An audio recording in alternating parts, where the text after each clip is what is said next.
Bueno, damos la bienvenida a los señores académicos que nos acompañan para la sesión programada para el día de hoy, con motivo de la disertación del académico Joaquín Viloria de la Hoz sobre el tema Empresarios del Magdalena Grande 1870-1930. Le damos la bienvenida al académico Viloria de la Hoz. Nos parece particularmente atrayente el tema que usted ha escogido para la sesión de hoy, por toda la historia y la importancia que encierra el río Magdalena para nuestro país. El río grande de la patria, el río que ha servido como marco para todos los escenarios de la historia nacional.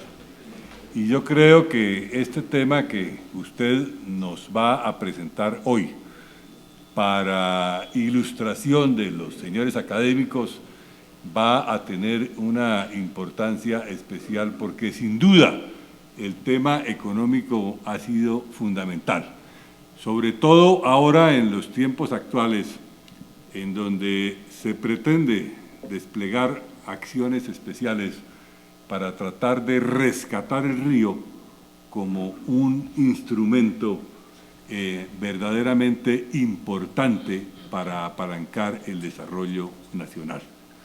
Un país como el nuestro, con una topografía tan difícil, tan áspera, tan compleja, tan complicada, tan carente de infraestructura, pues sin duda debe mirar al río Magdalena como una posibilidad muy importante para tratar de rescatar lo que significa el transporte de mercancías a través del río Magdalena, de tal manera que esto sea un elemento fundamental para apalancar el desarrollo de las regiones. Entonces, quedamos con esa agradable expectativa sobre este tema que usted nos va a desarrollar, que sin duda nos va a dar luces sobre estos aspectos importantes que en este momento se debaten. Entonces, señor secretario, sírvase leer el orden del día.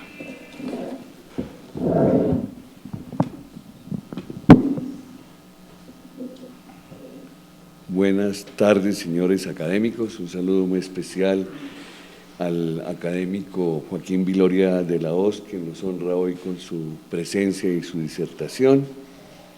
Me voy a permitir dar lectura al proyecto de orden del día de la sesión sexta del año académico 2016-2017.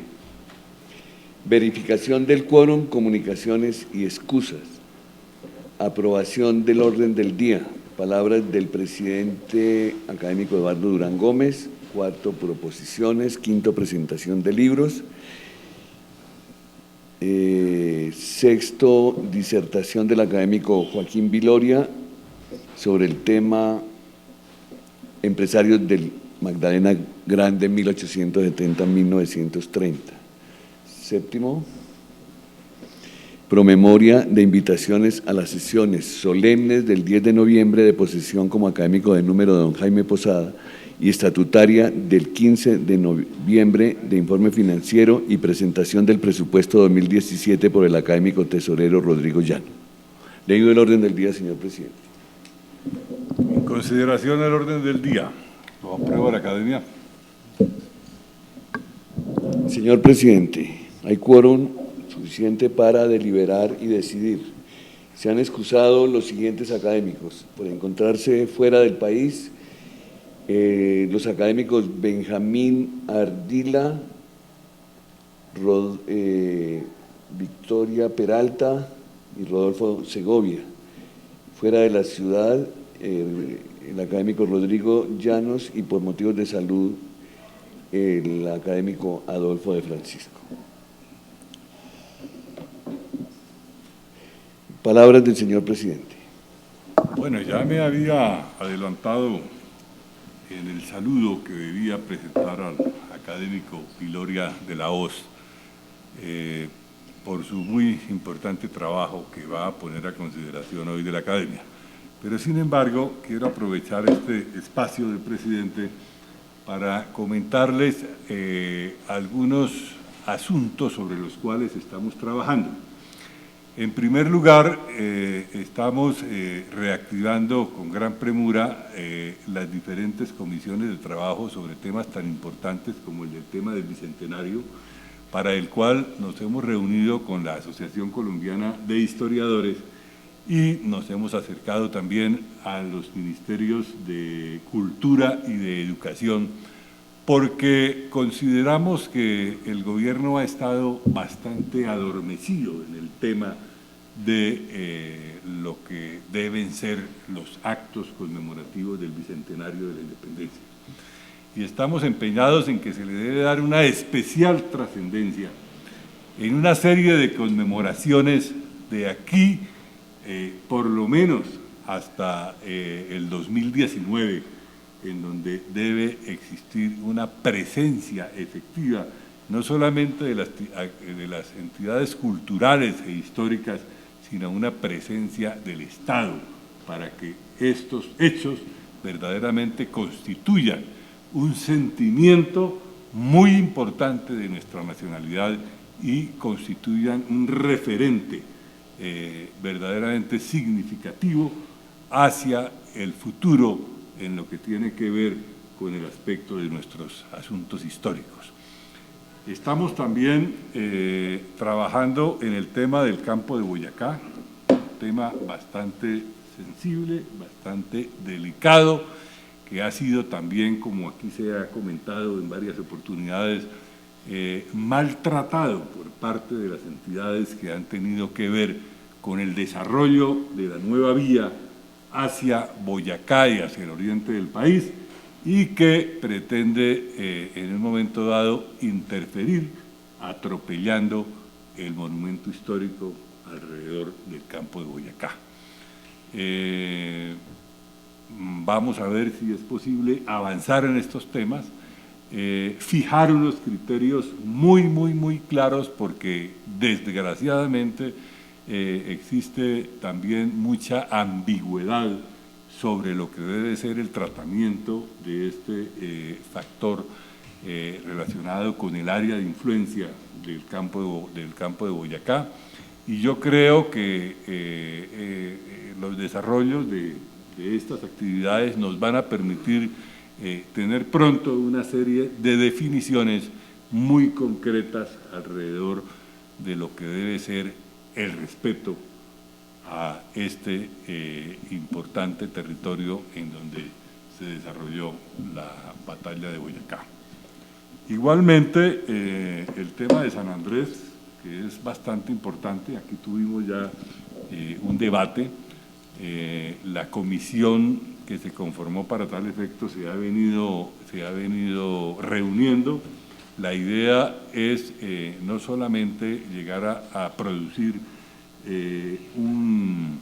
una posición concreta de la Academia Colombiana de Historia sobre el tema, sino también un libro temático respecto al tema de San Andrés, que quede como constancia histórica de los debates que se han propiciado en la Academia y, desde luego, de la posición oficial que finalmente se va a fijar alrededor del tema. Y así como estos temas, vamos a trabajar otra serie de temas específicos, porque yo creo que uno de los compromisos que tiene que tener en cuenta esta institución es la de poder participar de manera oportuna en cada una de estas situaciones, de tal manera que la posición de la Academia sea clara y sea también el producto del análisis y de la reflexión de los hechos que acompañan cada tema. También estamos trabajando sobre el tema de la Cátedra de Historia, cuyo proyecto en estos momentos cursa en el Congreso de la República, está en la Cámara de Representantes y va a hacer tránsito al Senado.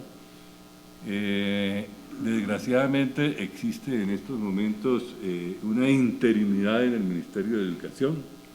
El viceministro está encargado del ministerio desde hace aproximadamente mes y medio. No se ha definido todavía la persona que va a ser nombrada en propiedad en ese despacho, pero la idea que tenemos es llegarle inmediatamente esa persona se posesione para poderle fijar nuestro criterio muy claro respecto a este proceso y respecto a esta posibilidad concreta cuando está a punto de aprobarse un proyecto de ley en tal sentido. También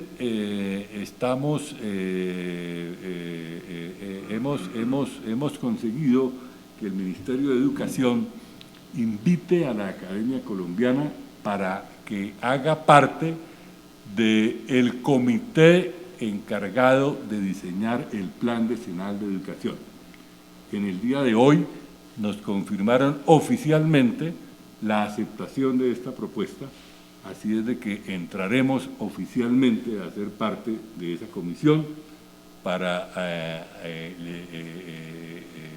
llevar la representación de la institución, y es la oportunidad de invitar a todos los académicos para que se aproximen al tema del Plan Decenal de Educación, para que comiencen a recopilar ideas y a desarrollar criterios que deban ser evaluados y que deban ser tramitados en determinado momento para que sean incorporados a ese plan definitivo que el gobierno elabore y que va a ser la carta de navegación para los próximos 10 años.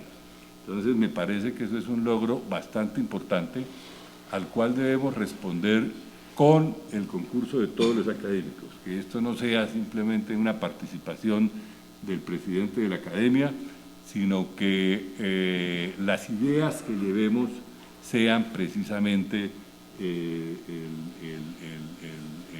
el resumen de lo que piensa efectivamente la Academia Colombiana de Historia frente al tema. Oportunamente estaremos trayéndoles a ustedes nuevos temas que iremos a desarrollar.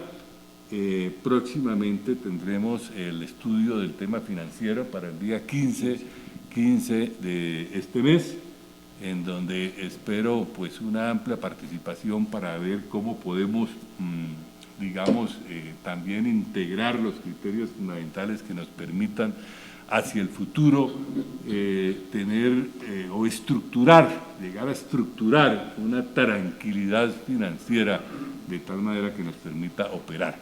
Estamos también trabajando sobre la actualización de la página web porque hace bastante tiempo no se actualiza, de tal manera que la página web se convierta en un verdadero referente, no solamente nacional, sino también internacional, porque en la medida en que alguien accede a nuestra página y encuentra que hace ya un par de años no tiene actualización, pues seguramente no va a encontrar esa página ningún interés para ser consultada.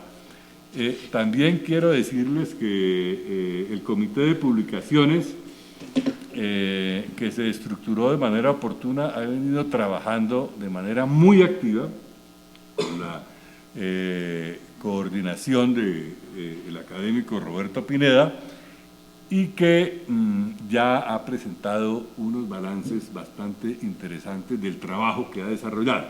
En el día de hoy aprobamos ya definitivamente un número más del boletín, y ese número va a ser entregado el próximo 15 de noviembre. Nos va a permitir ya contar con un boletín este año. El boletín siguiente está avanzado en un 80%.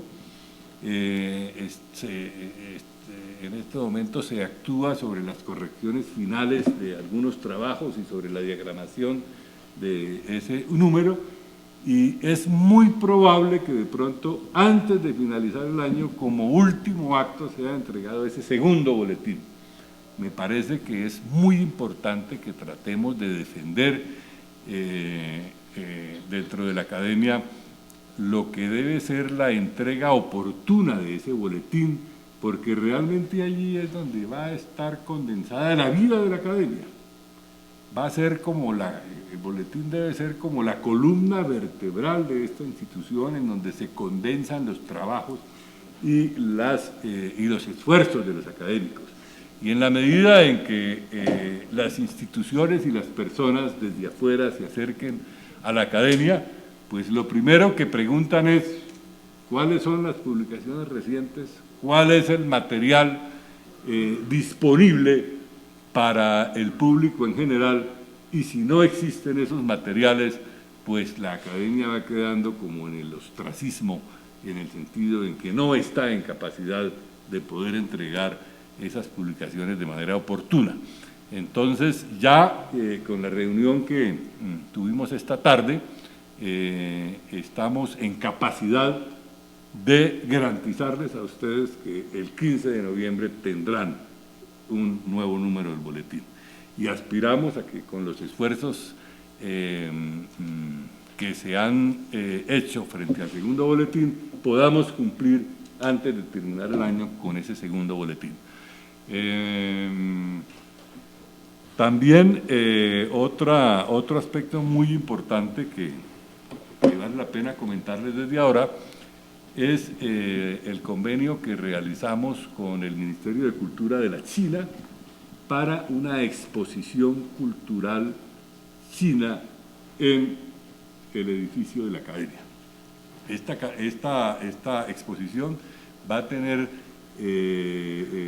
acordamos también hoy con el representante del gobierno chino, va a ser el próximo Primero de diciembre. Primero de diciembre a las 11 de la mañana. A las 11 de la mañana. Va a ocupar esa exposición gran parte de esta edificación. Ellos se encargan de todos los montajes. Viene un avión desde la China con todos los elementos que van a ser exhibidos. Fuera de eso, ellos van a invitar a buena parte del cuerpo diplomático acreditado en Colombia, van a invitar a todas las entidades culturales representativas del país y van a invitar también a un muy selecto grupo de empresarios muy importantes colombianos que tienen que ver con China. Entonces yo creo que va a ser un escenario bastante interesante en donde la Academia Colombiana de Historia va a ser el epicentro y nos va a permitir de esta manera poder tener una exposición permanente hacia el público y hacia los espacios culturales que durante esa época van a estar refiriéndose a esta exposición como un hecho verdaderamente importante. Entonces, cordialmente invitados para esa fecha. Aquí está precisamente el curador de esa exposición, el doctor Luis Cantillo. Bueno, eso quería decirles, no los fatigo más y vamos entonces con el siguiente punto del orden del día, señor secretario.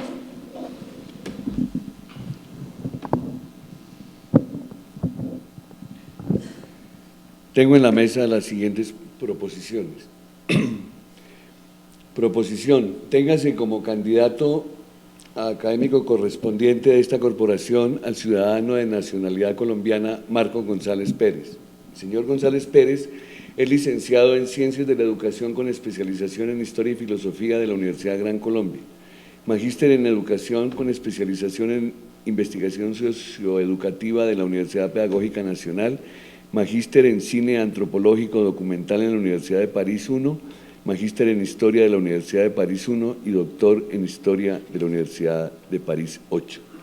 Entre sus redes académicas se desempeña como coordinador de la Red Internacional de Investigadores en Estudios de Fiesta, Nación y Cultura, miembro de la Red Internacional sobre Pedagogía de Proyectos con sede en París, director de la Corporación de Estudios Interculturales Aplicados Intercultura y miembro de la Asociación Colombiana de Historiadores. Cuenta con una amplia producción académica principalmente enfocada hacia el tema de las fiestas y celebraciones. De sus libros vale destacar Carnestolendas y Carnavales en Santa Fe y Bogotá, Ceremoniales, Fiestas y Nación, Bogotá un escenario, y de la Independencia del Centenario, las celebraciones del día aniversario de la proclamación de la Independencia Nacional en Bogotá, los 20 de julio de 1810-1910. Ha producido varios documentales y notas etnográficas audiovisuales sobre diferentes manifestaciones festivas de Colombia. Cuenta con una amplia trayectoria como docente universitario y conferencista. Fue decano de la Facultad de Ciencias y Educación de la Universidad Distrital Francisco José de Caldas y actualmente es editor de la revista Credencial Historia. Entre sus distinciones figura el Premio Nacional de Ensayo organizado por Colcultura en 1993, primer premio en el concurso distrital de ensayo urbano y finalista en el Premio Nacional de Historia en 1998. Se acompaña su currículum vitae, en el que se relaciona la trayectoria y sus publicaciones y un ejemplar de uno de sus libros. Antes de someter a votación, quiero decirles que estas candidaturas a miembros correspondientes que se presentan hoy recibirán aquí el trámite inicial, de tal manera que de ser aprobadas continuarán el trámite posterior ante la comisión de candidatura, quienes deberán rendir el informe posterior. Entonces, en consideración la candidatura presentada. ¿Lo aprueba la Academia? Pasa entonces a la comisión de candidaturas. Proposición, téngase como candidato académico correspondiente de esta corporación al ciudadano de nacionalidad colombiana Albeiro Valencia Llano. El señor Valencia Llano es licenciado en Ciencias Sociales de la Universidad de Santiago de Cali y adelantó estudios de doctorado en Filosofía en Historia en la Universidad Estatal de Moscú con la tesis titulada Trabajadores Agrícolas Colombianos, Formación, Situación y Lucha en la Etapa Contemporánea. Su labor académica la ha desarrollado en la Universidad de Caldas, en donde se ha desempeñado como docente en el área de Historia de la Universidad de Caldas, director del programa en Ciencias Sociales, miembro del Comité de Investigaciones, director del Comité Central de Investigaciones, director del Comité Académico del Doctorado en Ciencias de la Educación y actualmente es docente en la Maestría en Sociedades Rurales. Ha publicado más de 30 artículos y un total de 14 libros, entre los que vale la pena mencionar Colonización, fundaciones y conflictos agrarios. Otto Morales Benítez, de la región a la nación y al continente, y la región caldense en los conflictos sociales del siglo XIX. Entre sus distinciones figuran la de Premio a la Investigación en el área de las Ciencias Humanísticas y Sociales en 1985, Premio Nacional de Periodismo Simón Bolívar en 1988 y Orden del Centenario 100 años, otorgada por la Gobernación de Caldas. Es miembro del Centro de Historia de Manizales, miembro del número de la Academia Caldense de Historia, y miembro de la Academia Colombiana de Historia Eclesiástica. Se acompaña su currículum vitae y varios ejemplares de sus libros. En consideración la candidatura propuesta, ¿la aprueba la Academia? Proposición. Téngase como candidato académico correspondiente de esta corporación al ciudadano de nacionalidad colombiana, el mayor del Ejército Nacional, Juan Fernando Rodríguez Uribe. El mayor Rodríguez es historiador de la Universidad Industrial de Santander, especialista en docencia universitaria de la Universidad Militar Nueva Granada y magíster en Historia de la Universidad de los Andes de Bogotá. Ha adelantado trabajos de investigación sobre la Escuela de Lanceros y sobre los uniformes militares. En coautoría con Juan Carlos Pinzón, acaba de publicar el libro Tras los pasos de un combatiente de 2 siglos del Grupo Editorial Planeta. Fue investigador y ejecutor del Monumento a la Batalla de Palo Negro, ubicado en Bucaramanga, y del Monumento a la Campaña Libertadora, ubicado en Tamia, Arauca. Se acompaña el currículum y sus publicaciones. En consideración la candidatura propuesta, ¿la aprueba la Academia? Proposición. Téngase como candidato académico correspondiente de esta corporación al ciudadano de nacionalidad colombiana Alonso Valencia Llano. El señor Valencia Llano es licenciado en Historia de la Universidad del Valle, maestro en Historia con mención en Historia Andina en Flaxo, doctor en Historia de América de la Universidad Pablo de Olavide y actualmente es profesor titular del Departamento de Historia de la Universidad del Valle. Ha sido docente, jefe del Departamento de Historia de la Universidad del Valle, director del Plan de Ciencias Sociales, director de la especialización en la enseñanza de las Ciencias Sociales e Historia de Colombia, director de la Maestría en Historia, vicedecano de Investigaciones de la Facultad de Humanidades, director del Doctorado en Humanidades de la Universidad del Valle y director de la sede Pacífico de la Universidad del Valle en la ciudad de Buenaventura. Ha publicado más de 30 libros en los que vale la pena destacar la confrontación regional en la génesis del proceso de independencia del sur de Colombia, Dentro de la ley, fuera de la ley, resistencias sociales y políticas en el Valle del Cauca 1830-1855. Mujeres caucanas y Sociedad Republicana, y la obra Indios, Encomenderos y Empresarios, que le valió el premio Jorge Isaacs de la colección de autores vallecaucanos. Adicionalmente ha publicado numerosos artículos en revistas indexadas sobre la regional del Valle del Cauca y el sur y la región del sur. Se acompaña currículum vitae y algunos de sus libros recientemente publicados. En consideración la candidatura propuesta, la apruebo de la Academia. Como lo he dicho, pasan estas proposiciones a la Comisión de Candidaturas. A continuación, presentación de libros. ¿Qué libros tenemos? ¿Algún académico tiene algún libro para presentar? Doctor Gómez Aristizábal. Sí, para mí es muy grato entregarle a la Academia Colombiana de Historia un nuevo ejemplar de la revista de la Academia Hispanoamericana. Tiene 45 años de existencia.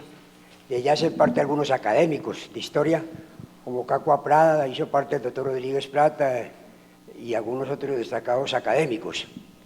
Es bueno anunciar que se reproduce un trabajo mío sobre el tema de la justicia y la paz en la historia de Colombia, explicando, tiene como epígrafe de este artículo aquella hermosa frase griega que dice que en la paz los padres entierran a los hijos, en la guerra los hijos a los padres en la paz, y en la guerra los padres a los hijos.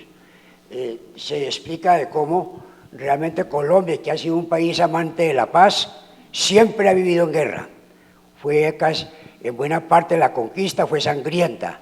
Tuvimos las guerras, se habla hasta de 14 guerras civiles y 38 revoluciones en la época del radicalismo. Después tuvimos la guerra de los 1000 días y después hemos tenido una cantidad de guerras sociales que aún no terminan. Se explica el tema de la transición, que es la que llama justicia de tránsito, que consiste básicamente en una justicia excepcional para situaciones excepcionales. En este estudios, en esta publicación, de unas 150 páginas, se reproducen artículos del doctor Darío Chandía, Nieto Arteta, Orlando Melo, Fernán González, Teresa Morales de Gómez, Alberto Coradán y otros estudios de muy buen contenido y de una extensión considerable. Entonces dejo este ejemplar en manos de la Academia. Presentado por el presidente de la Sociedad Colombiana de Ingenieros, Flavio Romero, un ejemplar conmemorativo de los 80 años del concurso de arquitectura en Colombia.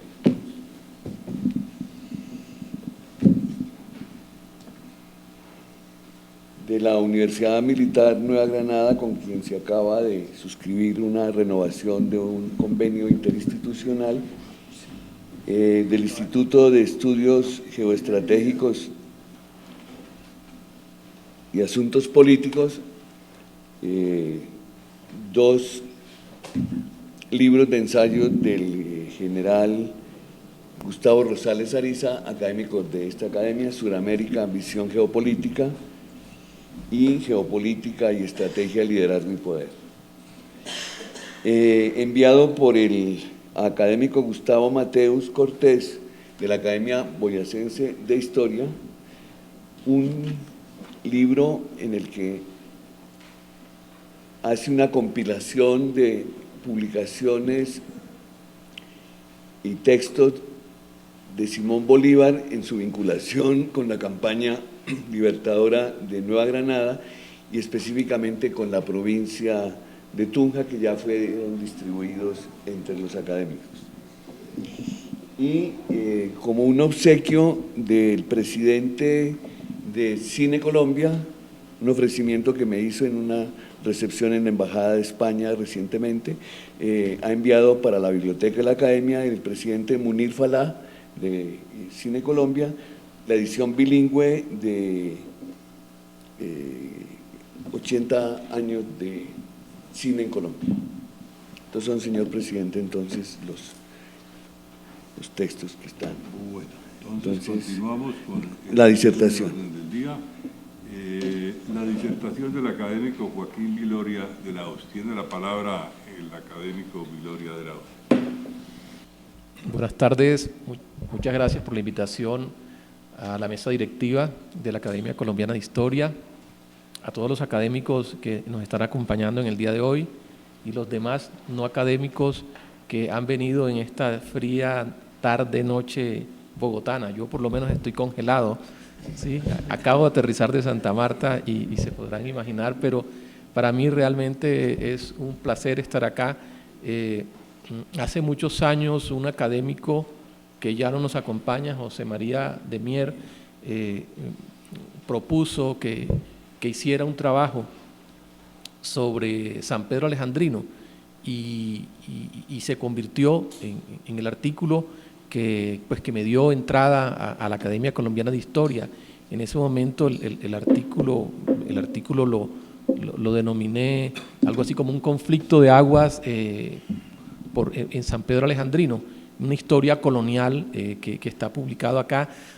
Y luego creo que mi segunda incursión acá, si mi memoria no me falla, fue un artículo que estaba yo tras las pesquisas del apellido mío, no de mi genealogía realmente, sino el apellido mío, que no es muy común aquí en el interior del país, y yo quería saber de dónde venían esos Viloria o Villoria, como se les llamó originalmente, y me topé con un conquistador de la hueste de Pedro de Heredia, y hice una historia muy interesante sobre eso, y para no llamarme a engaños, de entrada digo, yo no soy descendiente de Pedro de Heredia, o sea, no estoy buscando mis orígenes, ahí lo que estaba buscando realmente era el origen del apellido, por lo menos en Colombia y en América.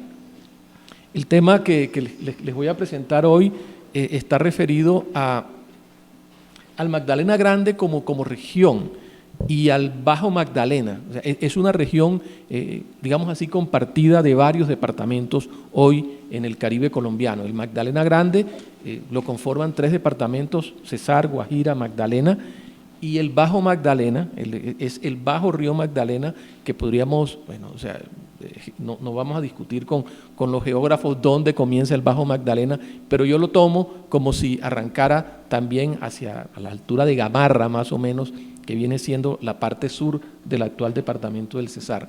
Y incluyo el Bajo Magdalena porque precisamente por ahí, como decía el presidente hace un rato, fue esa arteria desde el periodo precolombino, pero muy principalmente desde el periodo colonial, que se convirtió en la arteria, en la columna vertebral de la comunicación en Colombia. Entonces, mi estudio está básicamente centrado en empresarios y en la economía del Magdalena Grande, y por supuesto, ese río Magdalena coge todo el antiguo departamento o el antiguo estado soberano del Magdalena. Vamos a ver si... Entonces, el objetivo es estudiar la economía y las actividades económicas del Magdalena Grande de 1870 a 1930. Quiero comentarles como antecedente que este es un resumen, un brevísimo resumen de mi tesis doctoral en la Universidad Autónoma de Puebla, en México, sobre precisamente este tema, y la región, como les decía, es lo que hoy conocemos como los 3 departamentos del nororiente del Caribe colombiano: Cesar, Guajira y Magdalena. Esta es la región, vista pues en el mapa, y es importante mostrar precisamente su ubicación incluso internacional, o sea, sus límites con Venezuela, pero no solamente eso, lo que han dicho algunos estudios y también relacionados con el tema de San Andrés, nuestras fronteras marítimas son aún mayores que las fronteras terrestres. Entonces nosotros estamos acostumbrados a estas fronteras con Venezuela, con Panamá, con Ecuador, Perú, Brasil, etcétera. Pero cuando nosotros vemos el mapa, que algunos estudiosos lo han hecho, cuando vemos el mapa del Caribe, las fronteras que tenemos, incluso con Jamaica, que uno jamás y nunca se imaginaría que tenemos fronteras con Jamaica, pues sí tenemos fronteras con Jamaica, pero son fronteras marítimas. La motivación, pues obviamente como académico, como intelectual, uno siempre está buscando y se le exige a uno que vaya buscando esos vacíos que la historiografía nos ha dejado. Yo soy del Magdalena, yo soy de Santa Marta y mi interés era precisamente ahondar en la historia de mi región. Yo recuerdo uno de mis directores de tesis en la maestría en los Andes fue Orlando Falsborda. Y Orlando Falsborda escribió Historia doble de la costa, que es el primero que referencio ahí, y él me decía que esta historia doble de la costa estaba centrada básicamente en la región occidental de la costa. O sea, cuando uno toma el río Magdalena, y el río Magdalena es el límite entre estas dos grandes provincias, la provincia de Cartagena y la provincia de Santa Marta, llamada así en el periodo colonial, y él me decía, yo con todo y que trato de hacer una historia de la costa, realmente está centrada básicamente en la costa occidental, del río Magdalena. Y bueno, y de alguna manera, bueno, su libro Monpós y Loba, el presidente Nieto, entonces son precisamente personajes y regiones del Caribe, digamos, occidental. Y él decía, les corresponderá a ustedes y a las nuevas generaciones tratar de hacer una historia de esa otra margen, de la margen oriental del río Magdalena. Pues yo no creo que llegue, ni más faltaba yo a llenar ese vacío en el caso de lo que Falsborda no pudo estudiar, pero por lo menos es un intento de acercarnos a esa historia poco contada o menos contada del departamento o la antigua provincia de Santa Marta, y por razones sencillas y obvias, digamos, desde el periodo de la colonia vamos a encontrar una Cartagena que dejó en segundo plano a Santa Marta, desde la época de la flota de galeones, donde Cartagena va a ser la llave de las Américas. Por Cartagena va a circular el comercio monopólico de España. Santa Marta queda en un segundo plano, y los que hemos estudiado la historia comercial y portuaria de Santa Marta encontramos muchos años en que no llega ni siquiera una embarcación legal, obviamente una embarcación legal a Santa Marta. Van a llegar embarcaciones, por supuesto, de contrabando, pero eso hace que Santa Marta vaya quedando relegada con respecto a Cartagena. Entonces tenemos, cuando uno estudia la historiografía y la bibliografía del Caribe colombiano, la obra de Falsborda definitivamente es un hito que escribe entre los años 70 y los años 80, esos 4 volúmenes.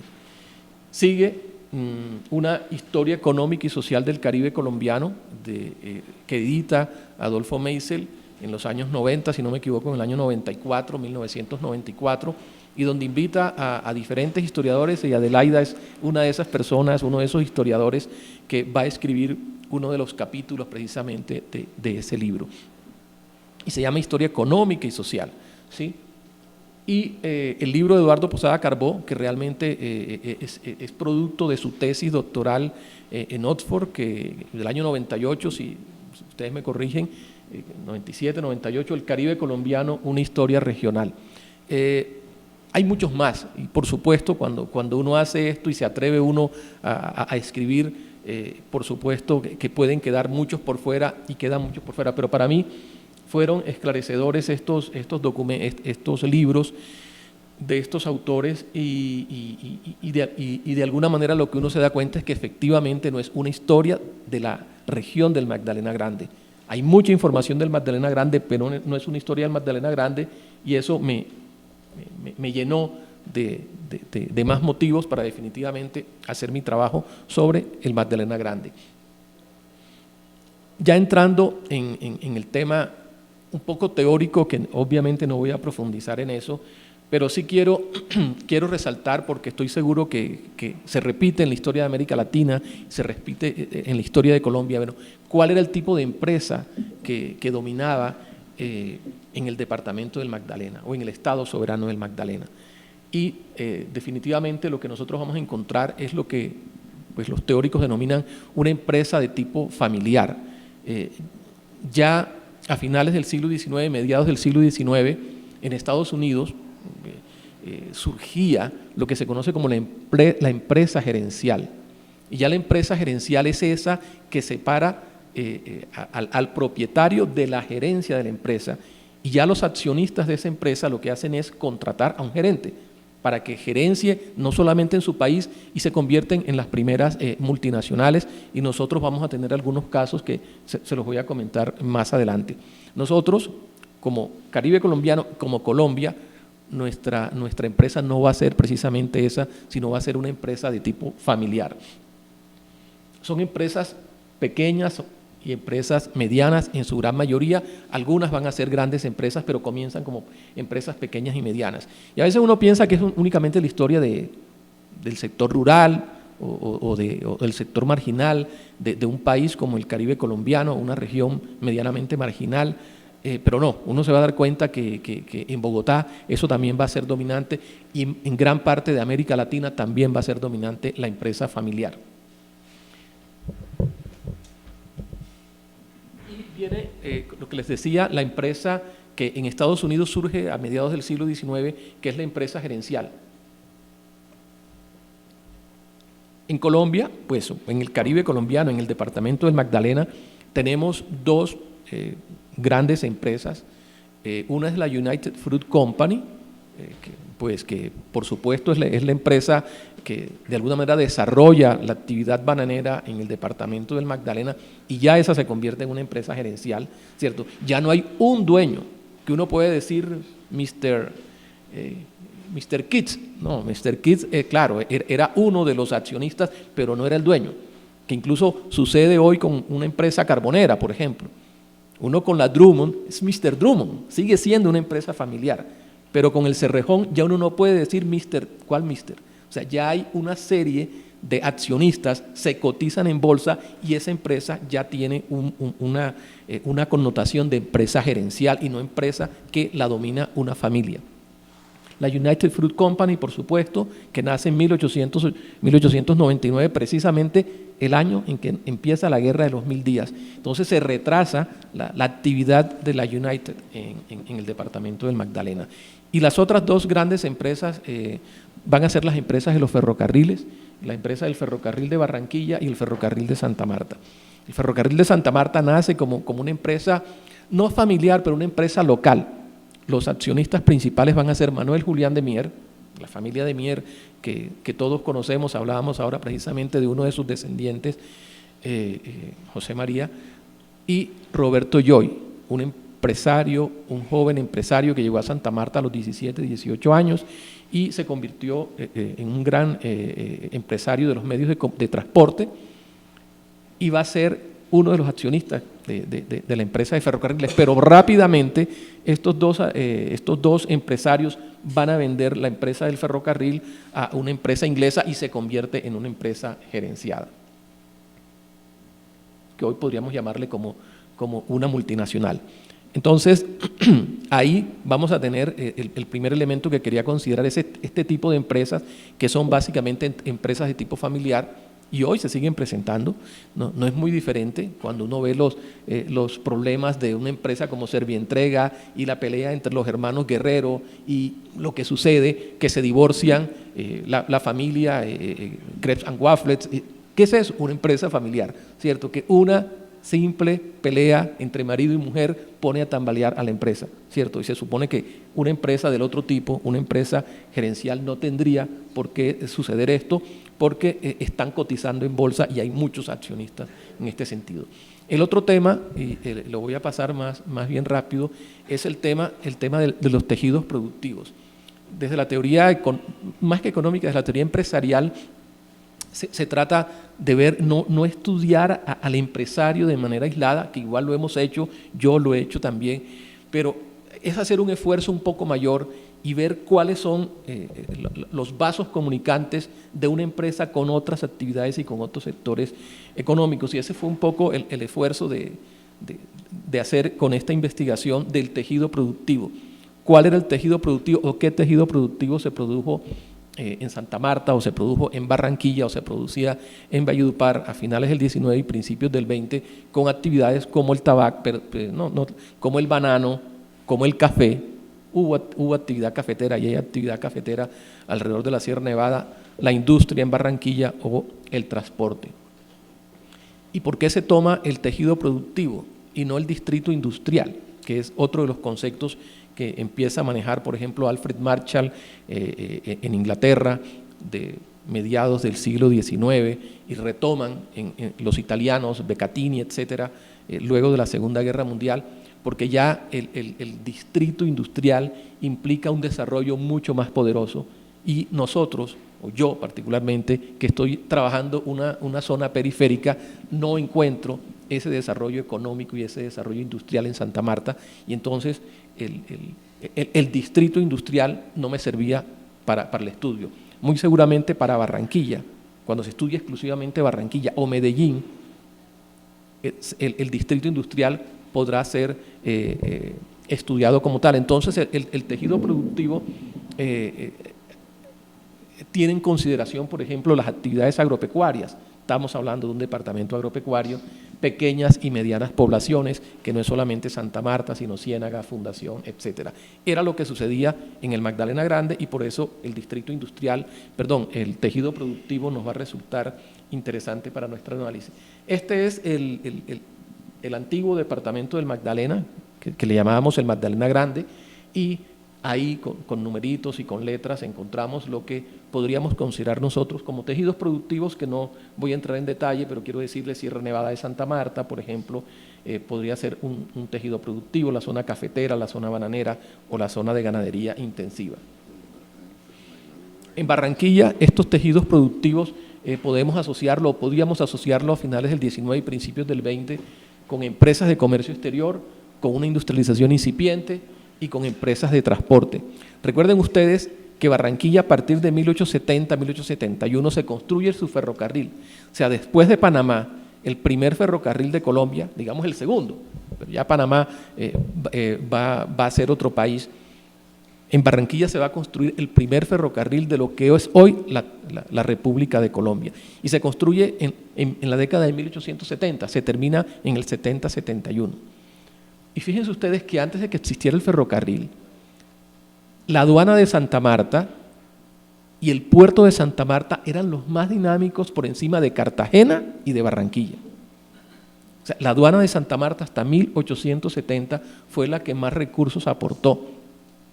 Se construye el ferrocarril y casi que por arte de magia, la aduana de Barranquilla, que era realmente la de Sabanilla, la aduana de Barranquilla-Sabanilla inmediatamente se le va a montar a la aduana de Santa Marta, y más nunca va a dejar su primer lugar. Entonces, los empresarios de Santa Marta se durmieron. Desde los años 50, desde los años 60, venían hablando de la importancia de construir un ferrocarril, pero los de Barranquilla no lo discutieron tanto como los de Santa Marta o como los de Barranquilla. Construyeron un pequeño ferrocarril de 12 kilómetros, de Barranquilla a Sabanilla, 12 kilómetros.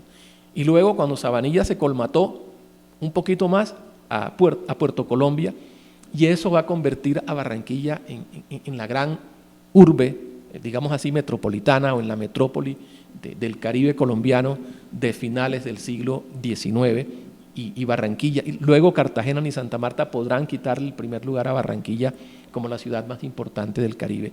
Y una de las explicaciones de eso va a ser precisamente, que es una ciudad nueva, una ciudad más abierta que Santa Marta o que Cartagena, que tenía todavía ataduras coloniales. A Barranquilla le va a favorecer eso, pero finalmente le va a favorecer que ese pequeño ferrocarril pueda convertir a Barranquilla en un puerto fluvial y en un puerto marítimo.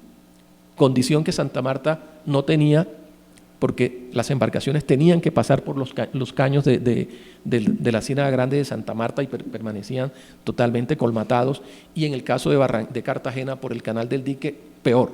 Entonces Barranquilla coge la supremacía a nivel portuario y no lo va a perder sino muchas décadas después.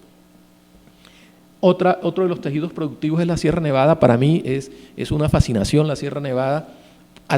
Había sido muy poco estudiada, y yo comienzo a hacer los estudios del tema cafetero, pero es importante decir, pues no llegamos a hacer nunca el eje cafetero. O sea, no es que vamos a tener en Santa Marta y en la Sierra Nevada de Santa Marta el eje cafetero del Quindío, del Risaralda, de Caldas, no.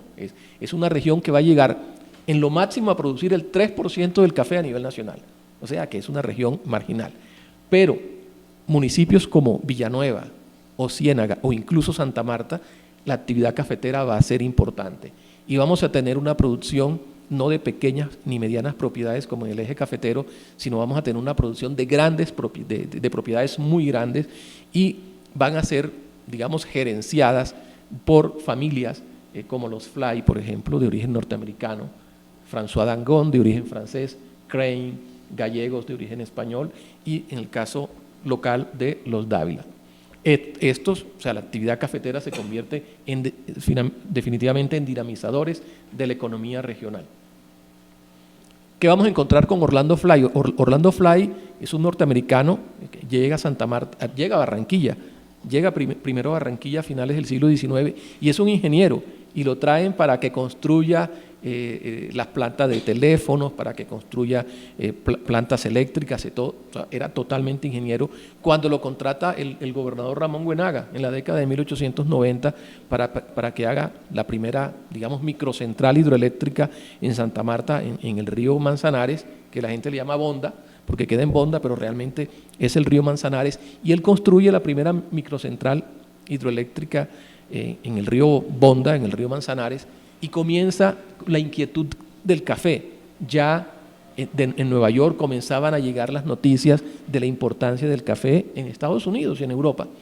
Y un colombiano, ahora no recuerdo el nombre, creo que es Ancísar o algo así, un colombiano se hace socio de Mr. Fly, como le llamaban en Santa Marta, y dice, comienza a sembrar café, que aquí esto tiene un gran precio. Y Fly se va a convertir en el gran productor de café. A su hacienda le coloca el nombre de la ciudad de su señora, Cincinnati, y hoy, 120 años después, sigue siendo la gran hacienda cafetera de Santa Marta, ya no está en poder de los Fly, ¿cierto? Entonces, pero ¿qué era lo interesante de la relación de Fly con el entorno económico?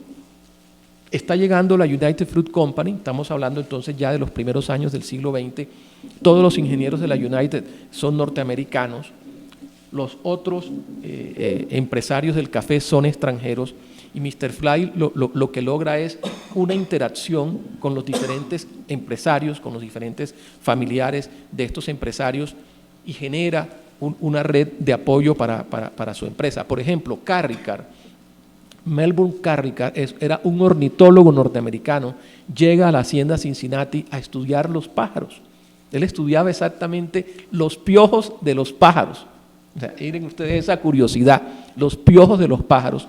Carricar llega y le dice Fly, no, con mucho gusto, usted puede estudiar aquí todos los piojitos que quiera, pero con la condición de que usted a mis hijos se convierte, ¿cómo se llama esto? Como en tutor, como un tutor. Entonces los hijos no estudiaron en Estados Unidos, pero todos los tutores y todos los científicos que pasaban por Santa Marta, que fueron muchos, se alojaban en la hacienda de Fly y estos señores se convirtieron en profesores o en tutores de sus hijos.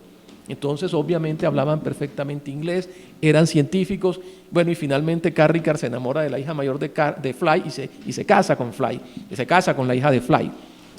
Eva creo que se llamaba. Entonces este señor, además de científico, se convierte en cafetero, se queda viviendo en Santa Marta. Fly le da parte de su hacienda y esa segunda hacienda se va a llamar Vistanieve. Entonces tenemos a los Fly, pero ya también tenemos a los Carricar y tenemos a un científico cafetero. Entonces es una relación bien interesante lo que se va a dar durante esos años en la caficultura de Santa Marta. Pero ¿por qué no se consolida? ¿Por qué no nos convertimos en el Quindío, en la tierra de promisión, como todos lo esperaban en ese momento? Hay varios factores, básicamente son limitaciones agroecológicas. Las tierras del Quindío, que eran tan alabadas en ese momento, y de todo lo que se conoció como el eje cafetero, son tierras volcánicas, el norte del Tolima, ¿sí? Bueno, miren lo que sucedió hace 30 años aproximadamente, en los años 80, con Armero, etcétera. Son tierras volcánicas que esa lava convierte en la tierra obviamente en mucho más productiva, que es lo que llaman los campesinos la tierra negra, ¿cierto? Es eso. La Sierra Nevada no hay volcán, o sea, hasta ahora no se ha descubierto, entonces no tiene esa riqueza que tienen las tierras de origen volcánico andinas. Pero asimismo por su ubicación geográfica, recuerden ustedes que estamos más al norte que hacia el Ecuador, nada más se produce una cosecha al año. O sea, todos los que tienen alguna relación con el café, con la producción o con la economía, con la historia, saben que aquí hay dos cosechas de café, la cosecha mayor y mitaca, lo que se llama la mitaca. Son dos cosechas y es muy importante la mitaca. En la Sierra Nevada de Santa Marta se produce una sola cosecha, entonces ya de ahí la producción es mucho más baja en términos del terreno. La inclinación del terreno, o sea, estamos hablando, imagínense ustedes, la Sierra Nevada de Santa Marta, uno dice que si lanza una línea recta, estamos hablando de alrededor de 40 kilómetros entre el nivel del mar y la nieve perpetua, 40 kilómetros. Entonces, eso lo que quiere decir es que la vertiente norte por lo menos es una pared. Es una pared. Algunos campesinos dicen que ellos recogen café con escalera, ¿sí? O sea, para mostrarnos cómo son esas inclinaciones. Y por tanto, eso hace muy difícil sembrar todo el terreno. Entonces, todas estas anotaciones agroecológicas hacen que hicieron y siguen haciendo que la Sierra Nevada tenga una productividad y una producción menor que la zona cafetera del interior del país. Lo otro es que por ser terrenos tan inclinados, las unidades productivas eran tipo enclave, o sea, eran haciendas muy grandes, que eso generó que estuvieran encerrados y el tejido productivo que seguramente se dio en el eje cafetero no se hubiera podido dar en la Sierra Nevada. El banano es tal vez el tejido productivo más importante que nosotros encontramos en esta región. Hay algunas características que voy a leer rápidamente. La especialización productiva, estamos hablando de un bien o de un producto que es el banano. Se dan construcción de vías de comunicación, ya les decía, del ferrocarril, pero también del puerto. Constitución de una amplia red de empresarios y comerciantes alrededor de la United Fruit Company, pero es importante resaltar que antes de la United, a finales del siglo XIX, llega una empresa francesa que se llama en español la Compañía Inmobiliaria de Agricultura de Colombia, que todos le llamaban la empresa francesa de teobromina. Y teobromina es el nombre científico del cacao porque llegaron a cultivar cacao. Crecimiento y consolidación de una masa obrera que se organizó en sindicatos, recuerden ustedes la huelga pues de 1928, y organizaciones gremiales de bananeros y comerciantes. Es importante resaltar, pues obviamente los bananeros se comienzan a organizar y va a surgir luego la SAC, la Sociedad de Agricultores de Colombia, pero también los comerciantes de Ciénaga estaban organizados. Ciénaga era más poderosa que Santa Marta, y estos comerciantes de Ciénaga en 1928 inicialmente dan un apoyo a la huelga. Recuerden ustedes que la United Fruit Company pagaba a sus trabajadores, a sus obreros, con vales. Y esos vales ellos los redimían en los comisariatos de la United, ¿sí? Y entonces los comerciantes de Ciénaga y de Barranquilla estaban muy molestos porque los obreros no compraban en sus almacenes, sino compraban en el comisariato. Y entonces cuando arranca la huelga, hacia el mes digamos, el inconformismo, porque la huelga se da pues en diciembre de 1928, pero meses antes los comerciantes de Ciénaga y Barranquilla comenzaron a incitar para que se diera el paro. Y cuando se da el paro, pues obviamente no se le paga a los trabajadores. Estos comerciantes recogían, como una especie de minga, recogían para que los obreros tuvieran recursos. Pero cuando la huelga comenzó a radicalizarse, ya obviamente ya los comerciantes comenzaron a coger miedo. Cuando llega Cortés Vargas, comienzan a coger miedo y se dan cuenta que la cosa va por mal camino y los comerciantes le quitan el apoyo. Pero inicialmente estos comerciantes de Ciénaga y Barranquilla van a dar su apoyo a los huelguistas, y uno de esos comerciantes era un señor apellido Facholas, que en estos días fue uno de sus descendientes a mi oficina, y eran judíos de origen griego. Era un comerciante griego. O sea, Ciénaga era una torre de Babel en ese momento.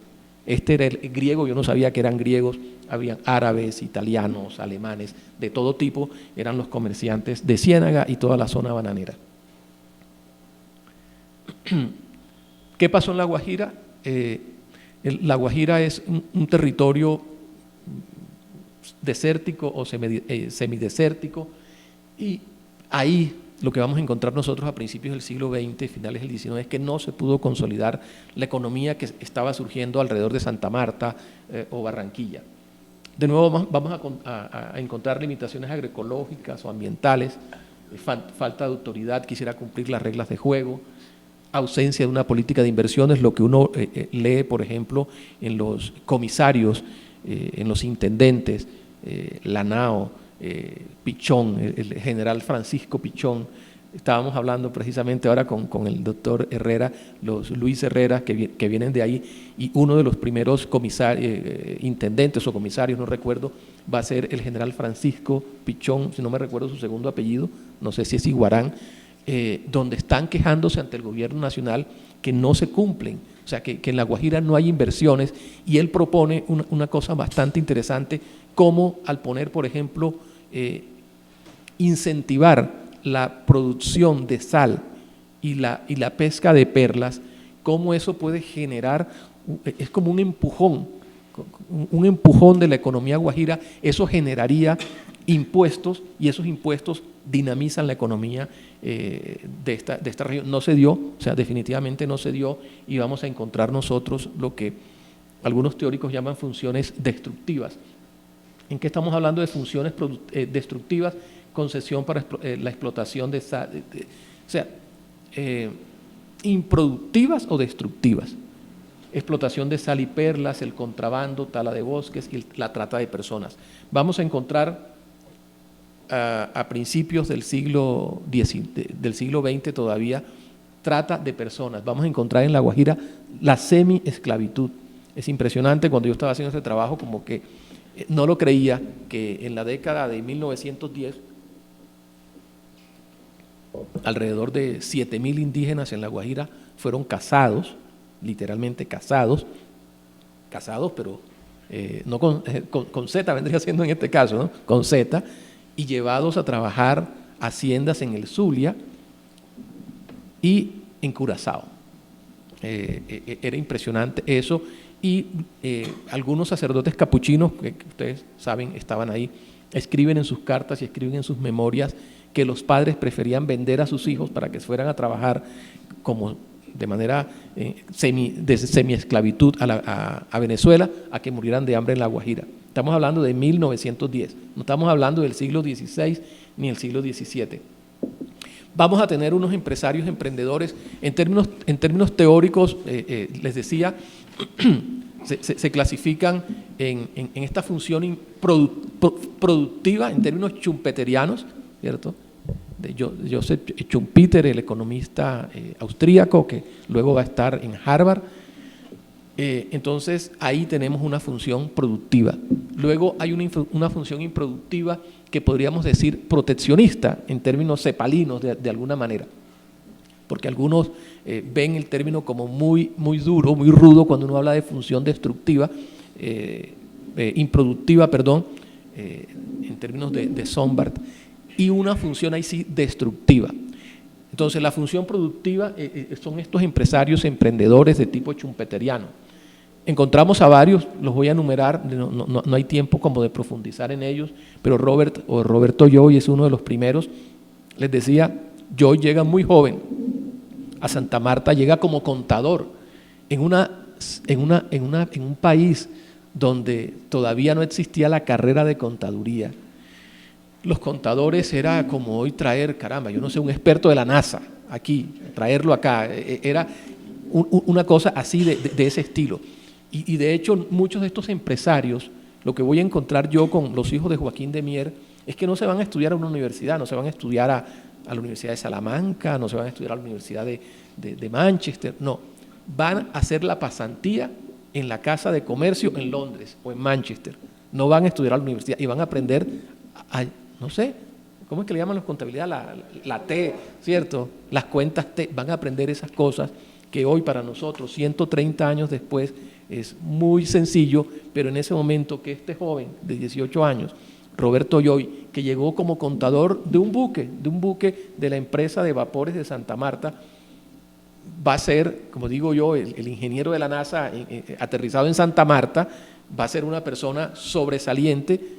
Muy rápidamente se va a independizar y va a ser empresario, ya no va a ser el dependiente de otro empresario y va a montar, como les digo, sus empresas de navegación a vapor y luego va a ser el gran empresario del ferrocarril de Santa Marta. Orlando Fly, ingeniero y agricultor. O sea, luego de ingeniero, luego de trabajar en Barranquilla y en Santa Marta, en poner la luz, en poner los teléfonos, los telégrafos, etcétera, el tipo lo que se da cuenta es el negocio es el café. Y se va con su señora y se mete en esa montaña, tiene sus hijos allá, es increíble, digamos, lo que esta gente que definitivamente eran unos pioneros y unos conquistadores. Todos sus hijos nacieron en la Sierra Nevada, no en Santa Marta, en la Sierra Nevada, con una partera, supongo yo, seguramente jamaiquina, una cosa así, de estos yumecas que se le llaman en la costa, estas personas afro que vienen de las Antillas anglosajonas. José Manuel González es un bananero, es el pionero del banano, y a mí me gusta colocarlo porque es muy poco conocido. Fue la primera persona que trae de Panamá estos cogollos que le llamamos nosotros, y que trae la maceta, no sé exactamente el nombre científico del banano, y lo siembra en la zona bananera. Es este señor, José Manuel González. Y el señor le va mal porque él, muy entusiasta, trae la mata de plátano de guineo de Panamá y la siembra en Santa Marta, y el señor no tenía la más remota idea cómo se exportaba el banano. Y entonces él exportó 1.500 gajos de banano. Y ustedes imagínense en el año 1890, más o menos, 92, cuando él exporta los primeros gajos de banano, el transporte a Nueva York podía durar, ¿cuánto será? Ustedes me corrigen, 2 semanas de aquí a Nueva York o menos. Pues el banano lo embarcó verde y llegó podrido a Nueva York, ¿cierto? Él no tenía ni idea que el banano había que meterlo en unos, hoy se llaman contenedores con hielito, pues en Santa Marta no se conocía el hielo. ¿Cuál hielo? Entonces los gringos ya estaban sembrando banano y los ingleses. Todavía no se había constituido la United Fruit Company, pero habían empresas inglesas y norteamericanas. Ellos estaban muertos de la risa, que el tipo metiera sus guineos así. Este señor se quebró, obviamente, se quebró y le tocó vender parte de su finca a estos ingleses y a estos norteamericanos que van a convertirse en el año 99 en la United Fruit Company, y ellos sí sabían cómo era el transporte porque ya lo venían haciendo desde Jamaica, y lo venían haciendo desde Cuba, y lo venían haciendo desde el Caribe y desde Centroamérica, y ellos constituyen la Gran Flota Blanca, la famosa Gran Flota Blanca que es de la United, y ya esos buques vienen refrigerados y no hay ningún problema con el transporte. Joaquín y Manuel Julián de Mier, obviamente, son pioneros en muchas de las actividades económicas y empresariales, no solamente de Santa Marta, sino del Caribe colombiano, la navegación, la agricultura, y coloco ahí, aunque también se clasifican en funciones improductivas. Funciones improductivas es lo que yo digo, poco hoy cepalinas, ¿es cierto?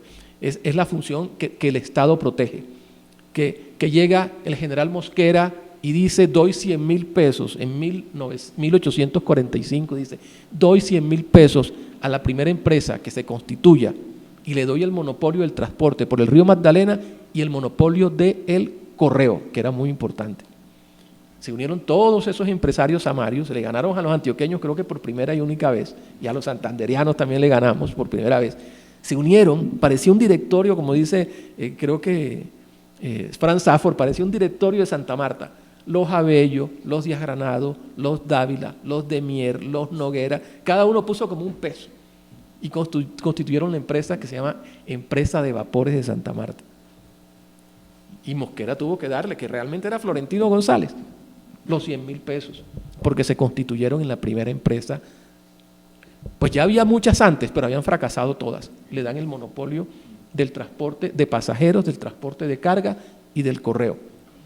Y muy poco tiempo después, ellos van a hacer una alianza con Francisco Montoya. Francisco Montoya tenía el monopolio del tabaco de Ambalema y el tabaco necesitaba el transporte. O sea, el tabaco sin la navegación a vapor hubiera sido terrible y un desastre.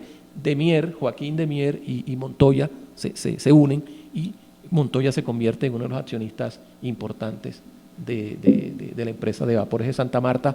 Otro gran empresario, vallenato en este caso, urbano Pumarejo, ganadero, se traslada a Barranquilla, en Barranquilla va a ser banquero. Y parte de la familia Santo Domingo es Pumarejo también, vienen por ahí, y parte de la familia López viene de ahí. O sea, entonces estos Pumarejos ¿cómo se podría decir? Hacen casamientos muy importantes con la élite, no solamente costeña, sino con la élite bogotana. De hecho, Rosario Pumarejo de López es criada en Honda por uno de los hijos de Joaquín de Mier. Este hijo de Joaquín de Mier estaba casada con una Pumarejo, no tuvieron hijos.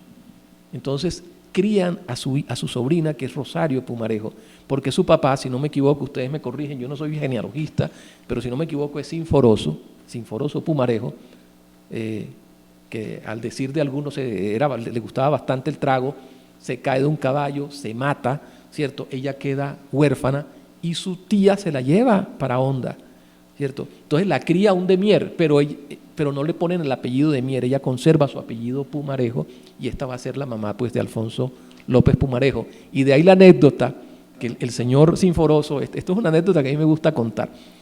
El señor Sinforoso era un poco el díscolo de la familia. Ellos tenían, los Pumarejos, haciendas en la parte de, no Nabucima, que Pueblo Bello, y eso es una zona indígena. Y el señor Sinforoso tuvo una hija con una indígena, que no le puso el apellido Pumarejo, sino Villafaña. Y este señor tuvo un hijo, y ese hijo recibe a Alfonso López Pumarejo cuando está haciendo campaña, en 1936 tal vez es. Y por eso Alfonso López Pumarejo, que sabía perfectamente la historia, lo saluda como mi primo. Este es mi primo, y la gente en Valledupar o la gente en Bogotá no tenía idea por qué López Pumarejo a un indígena de la sierra llamaba mi primo. Era su primo y parte de la cauda electoral de Valledupar se podía manejar por ahí. Pero bueno, esos son anécdotas que cuenta Pepe Castro en su libro. Víctor Dugán es un francés que llega inicialmente a Riohacha y luego se trasladan a Barranquilla y van a fundar el banco más importante, uno de los bancos más importantes del Caribe colombiano y de Colombia, que es el Banco Dugán. Adolfo Hell, un empresario alemán diversificado, llega con el negocio de la ganadería, el negocio del tabaco, que fue el más importante de los alemanes y de los judíos sefarditas también para el caso del Carmen de Bolívar. Este señor llega, como todos los alemanes, a hacer el comercio del tabaco, y lo que se dan cuenta es que el negocio no estaba en sembrar el tabaco, sino en comercializarlo. Se convierte en gran comercializador de tabaco, y como no le podían pagar, había una especie de hipoteca de los terrenos, y comienzan a pasar los terrenos a Hell, y al paso de los años vamos a tener un Hell terrateniente en los alrededores del Carmen de Bolívar y Zambrano, y se funda la gran empresa agrícola ganadera que se llama Jesús del Río, que todavía existe, pero ya con problemas judiciales, etcétera. Entonces este es Adolfo Hell, muy importante, con unos almacenes que van a ser los almacenes Helda. La A de Adolfo la pasa al final, y los almacenes van a ser Helda en todo Colombia, ya no solamente en el Caribe colombiano. ¿Cómo reducían el riesgo los empresarios? O sea, porque desde la teoría empresarial nos dice que el empresario es arriesgado, pero de todas maneras tienen que reducir el riesgo. Una forma de reducir el riesgo era a través de la empresa familiar. Como les decía, en un principio no teníamos empresas de otro tipo o eran minoritarias. Y estas empresas familiares estaban alrededor de los matrimonios y de las redes familiares. Lo que vamos a encontrar nosotros es que la familia suministra mano de obra, capital financiero y relaciones de confianza. Recuerden ustedes que el Caribe colombiano, como nos decía Strifler, el Caribe colombiano era una región desértica, pero no desértica por la Guajira, sino en términos desolada, en términos de población, muy poca población. Entonces, la familia genera eso, y hay familias de 10, de 12 hijos, y estaba permitido el trabajo infantil, entonces no había ningún problema El capital financiero se casaban, las élites se casaban entre sí, yo creo que eso lo conocemos claramente, y eso es lo que hacía que en un matrimonio de un Díaz Granados, con un Dávila, de un Pumarejo, con un Santo Domingo, era incrementar el capital, y eso permitía, digamos, financiar las empresas familiares. Y relaciones de confianza, estamos negociando entre primos, estamos negociando entre hermanos, y eso desde la teoría nos los plantean como una forma de reducir el riesgo. ¿Cuáles son algunos ejemplos, que no puedo profundizar en eso por cuestiones de tiempo, cuáles son algunos ejemplos de estas empresas familiares en la costa Caribe, sobre todo en Santa Marta y Barranquilla? La familia Dávila, que se mantiene vigente. Una de las ramas de los Dávila se viene para Bogotá y van a estar emparentados con los COP, si no me equivoco, con los Santo Domingo, con los Santo Domingo, con el presidente López Pumarejo, incluso su segunda esposa de López Pumarejo es Dávila, con los Santa María, etcétera. Entonces, esa rama de los Dávila, pero quedan en Santa Marta otras ramas, y son, digamos, unos empresarios muy poderosos. Los Obregón, que suena barranquillero, pero son de origen samario, llegan a Santa Marta. Los Obregón van a tener pulperías, como se le llamaba a finales del periodo colonial y principios de la República. Van a ser unos comerciantes importantes en Santa Marta, van a emigrar en la época de crisis de Santa Marta, que se da más o menos a partir de 1870, cuando les digo que Barranquilla definitivamente se remonta.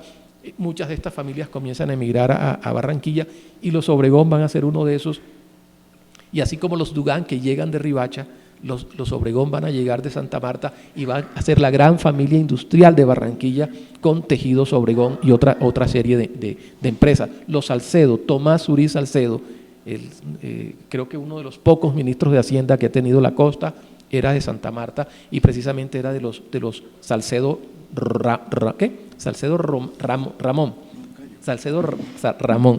Ramón, también de este origen sefardí. Los de Mier, que los conocemos y lo hemos hablado de él, de Joaquín y Manuel Julián, que son los más conocidos. La familia de Granados es tal vez la más antigua de todas estas familias, es una familia colonial que viene del siglo XVII, ¿sí? Todavía hoy está vigente la familia de Granados, con poder económico y con poder político.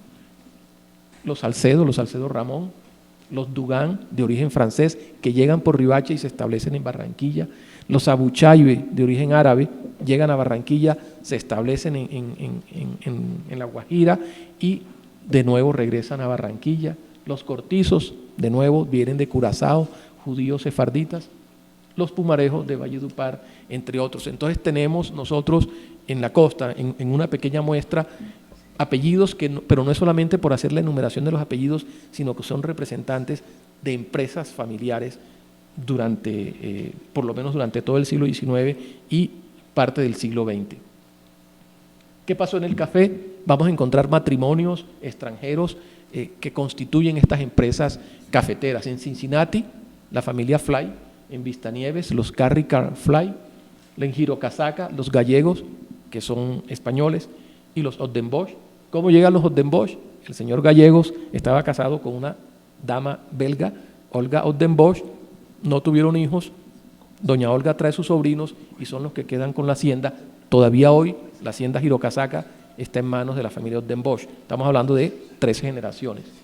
Y la Victoria, inicialmente ingleses, los Bowden, y actualmente los Weber, que son alemanes. Todavía la empresa está en manos de la familia Weber. Se me olvidaba decir que Cincinnati está en manos de la familia Díaz Granados, no de los Fly. Bueno, ya para finalizar el tema de la diversificación o la especialización. Lo que nosotros vamos a encontrar a finales del siglo XIX con estos empresarios o comerciantes, en el caso específico de Santa Marta y del departamento del Magdalena, es una diversificación. Tenían empresas de navegación, eran comerciantes, eran ganaderos, cultivaban tabaco, tenían propiedad raíz, etc. Y eso hace que cuando algún producto tenga una crisis o bajen los precios, etc., ellos puedan tener el músculo financiero por el otro lado. ¿Qué vamos a encontrar nosotros luego de la irrupción del banano? A principios del siglo XX, muchas de estas familias van a migrar, por decir así, no a migrar territorialmente, sino a migrar a nivel económico, y se van a convertir en monoproductores, y pasaron de ser todas estas cosas a ser bananeros, y a decir nosotros nada más sabemos de banano y nosotros nada más cultivamos banano. Y lo que dicen entonces los economistas es, pusieron todos los huevos en una misma canasta, y por eso en el Magdalena se pasó de esa diversificación a una especialización productiva que es muy riesgosa, porque en el momento en que se cierra el mercado bananero por la guerra mundial o por la crisis de los años 30 o por cualquier otra cosa, la crisis económica del departamento del Magdalena se va a sentir. Entonces ahora se está migrando hacia la palma africana o palma de aceite, ¿sí? Entonces la zona bananera hoy tiene más cultivos de palma de aceite que de banano. Entonces queda zona bananera ya de nombre. Todavía se sigue cultivando banano, pero hoy es mucho más, son mucho mayores los cultivos de palma de aceite. Otras oportunidades que los empresarios encontraron, relaciones, por ejemplo, con el gobierno, lo que les decía en el caso específico del ferrocarril, en el caso específico de las empresas de navegación, etcétera. Entonces, es un proteccionismo que lo podríamos decir con palabras del siglo XX, es un proteccionismo, pero como todo proteccionismo debe tener una limitación, y cuando no tiene limitación, lo que hace el empresario es vivir del esfuerzo de los contribuyentes. Como parte final, son recomendaciones de investigación. Lo que nosotros observamos en el Caribe colombiano y en muchos de los estudios empresariales en Colombia es que ha habido más un estudio de empresarios y no de empresas.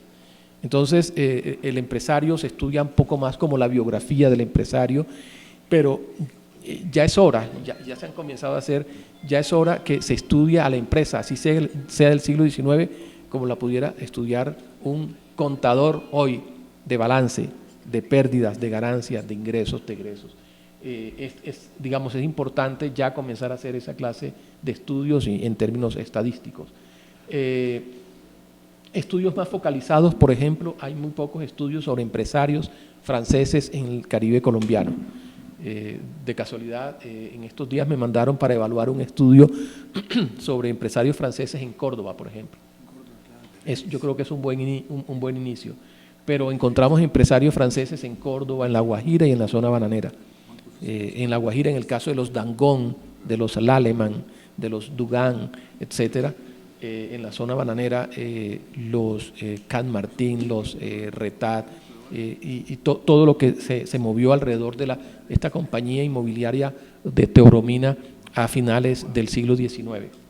Los Lacutir, los Can Martín, etcétera, ahí están. Los Retat, aunque los conocemos más por el fútbol que por la empresa, pero Retat fue una de esas familias francesas que vinieron a trabajar con la compañía de Teoromina y se quedaron, así como los Can Martín. Por ejemplo, nosotros con Adolfo Meisel hicimos un trabajo muy inicial, por decirlo así, sobre la Segunda Guerra Mundial. Pero en el Banco de la República, los archivos del Banco de la República están esto se llama la administración fiduciaria en el Fondo de Compensación. El Banco de la República manejó los bienes de alemanes, italianos y japoneses durante la Segunda Guerra Mundial y llevaba la contabilidad vaca por vaca, casa por casa, lo que movían.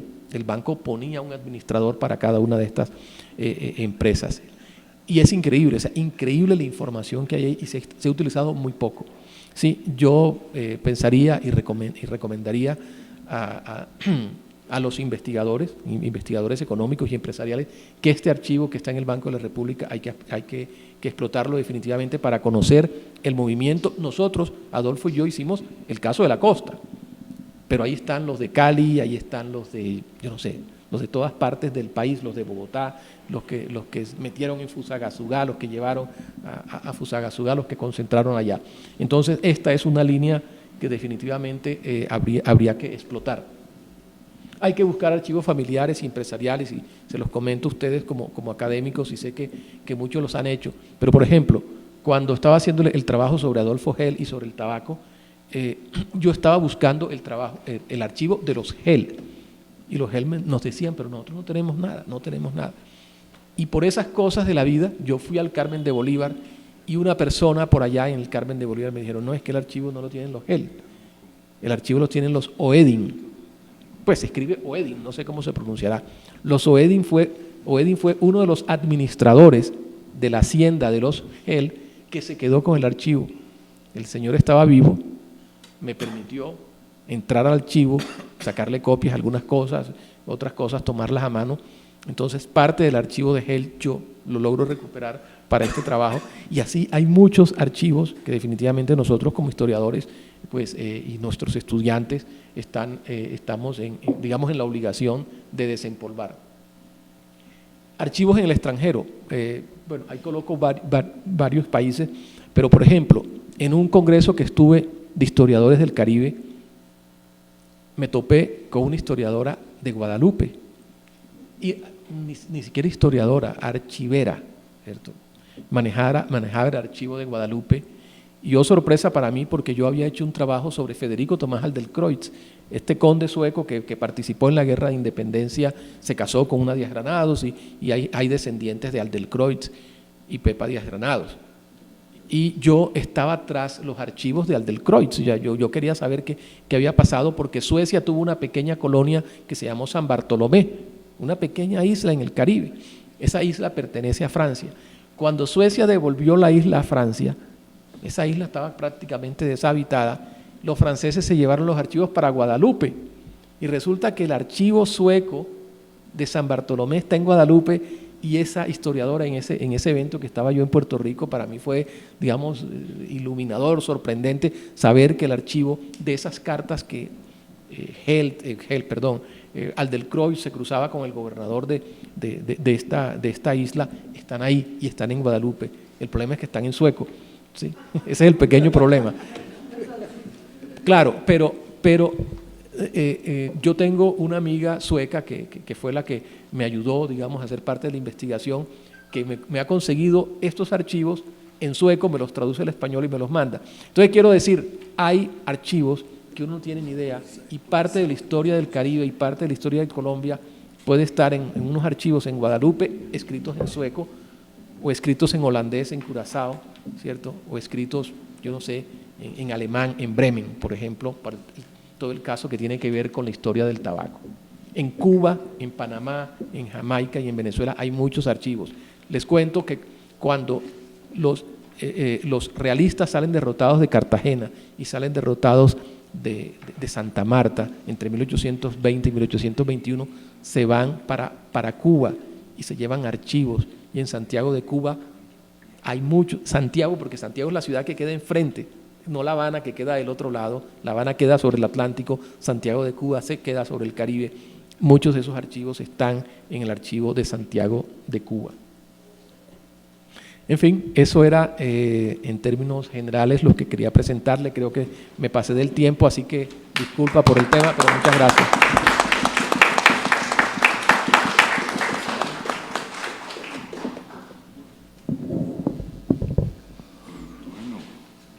Gracias al doctor Joaquín Viloria por esa interesante conferencia que nos ha traído en esta tarde, y quiero ofrecer el uso de la palabra para si alguno de los académicos quiere intervenir respecto al tema tratado.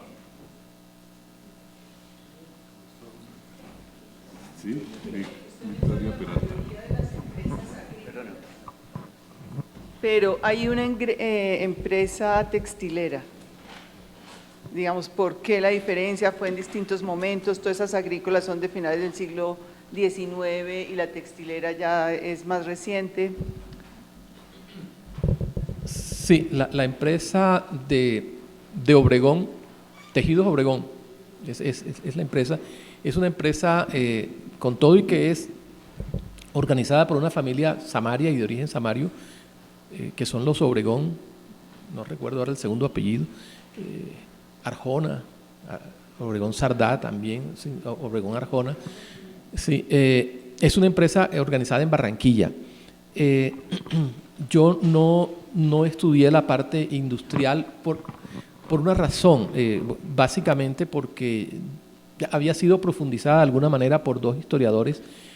Adolfo Meisel ha estudiado el caso de Tejidos Obregón, y si no me equivoco, Sergio Paulo Solano también ha estudiado. Entonces yo no profundicé el tema de los tejidos, y me centré básicamente, o sea, me centré en las empresas del departamento del Magdalena Grande, y aquellas que tuvieran una relación muy estrecha con la navegación, por ejemplo.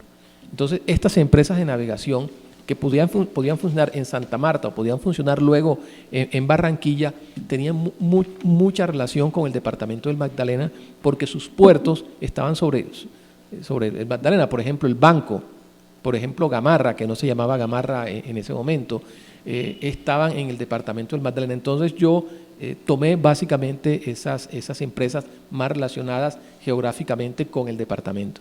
Pero digamos que si hay una diferencia temporal entre esas empresas agrícolas y las industriales, o simultáneamente se suceden. Sí, lo que pasa es que, bueno, estas empresas agrícolas se dan básicamente en Santa Marta y en Valledupar. Son muy agrícolas. Estos empresarios, cuando pasan a Barranquilla, y son los mismos empresarios, con los mismos apellidos, Dugán, Obregón, Salcedo, ¿sí? Ellos, Joy, etcétera, se convierten en empresarios, Pumarejo. Estos empresarios son en Valledupar, en Riohacha y en Santa Marta, son empresarios agrícolas o ganaderos. Cuando ellos pasan a Barranquilla, por ejemplo, Pumarejo se convierte en banquero. O sea, y Dugán también. Dugán era un comerciante y un comerciante y además agricultor, porque cultivaban algodón, tabaco, etcétera, ¿cierto? Y cuando pasan a Barranquilla, en Barranquilla, que es una ciudad con un hinterland pequeño, realmente no hay hinterland como tendría Santa Marta o como tendría Valledupar, por ejemplo, la misma Riohacha, en el caso del sur de La Guajira. Pero Barranquilla es la ciudad, y es la ciudad comercial, la ciudad cosmopolita. Ellos se convierten en industriales, o se convierten en banqueros, o se convierten en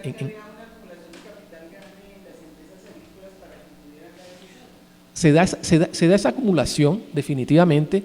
Y ahí también hay una crítica, digamos, que se ha generado alrededor de estos empresarios, y es que la crítica es por qué estos empresarios no desarrollaron las ciudades donde hicieron su fortuna, ¿sí? Y se fueron más bien para Barranquilla.